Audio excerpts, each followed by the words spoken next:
The Complete Letters of Pliny the Younger, read by Russell Bentley with Ben Onwukwe, for Naxos Audiobooks. Book 1. 1. To Septicius Clarus.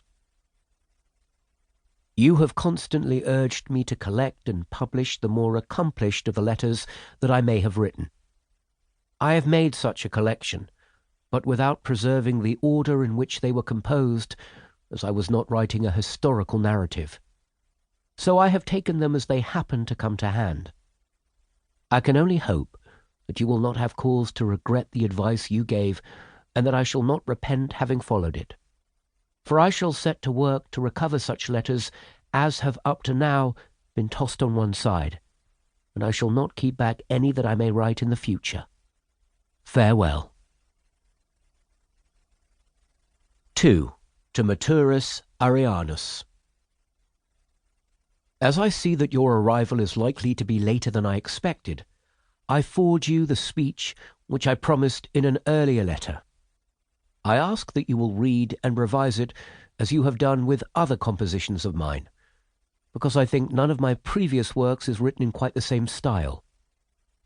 I have tried to imitate, at least in manner and turns of phrase, your old favourite Demosthenes and Calvus, to whom I have recently taken a great fancy. For to catch the fire and power of such acknowledged stylists is only given to the heaven-inspired few.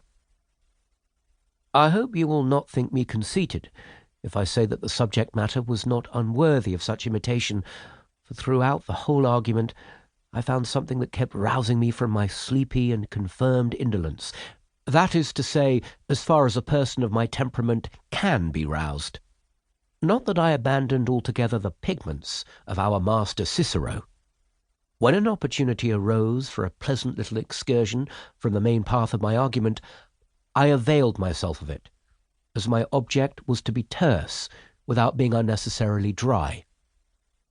Nor must you think that I am apologizing for these few passages, for just to make your eye for faults the keener, I will confess that both my friends here and myself have no fear of publishing the speech. If you will but set your mark of approval against the passages that possibly show my folly. I must publish something, and I only hope that the best thing for the purpose may be this volume, which is ready finished. That is the prayer of a lazy man, is it not?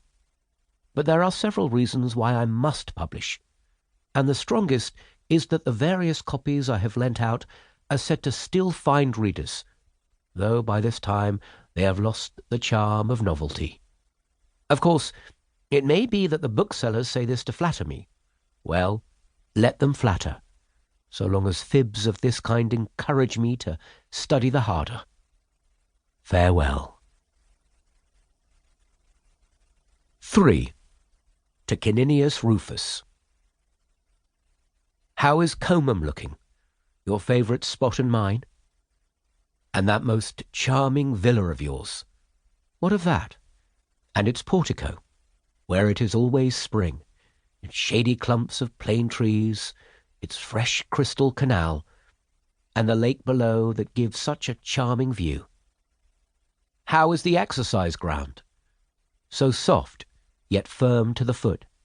How goes the bath that gets the sun's rays so plentifully as he journeys round it? What too of the big banqueting halls, and the little rooms just for a few, and the retiring rooms for night and day? Have they full possession of you, and do they share your company in turn, or are you, as usual, continually being called away to attend to private family business? You are indeed a lucky man if you can spend all your leisure there. If you cannot, your case is that of most of us. But really, it is time that you passed on your unimportant and petty duties for others to look after, and buried yourself among your books in that secluded yet beautiful retreat. Make this at once the business and the leisure of your life, your occupation and your rest. Let your waking hours be spent among your books, and your hours of sleep as well. Mold some.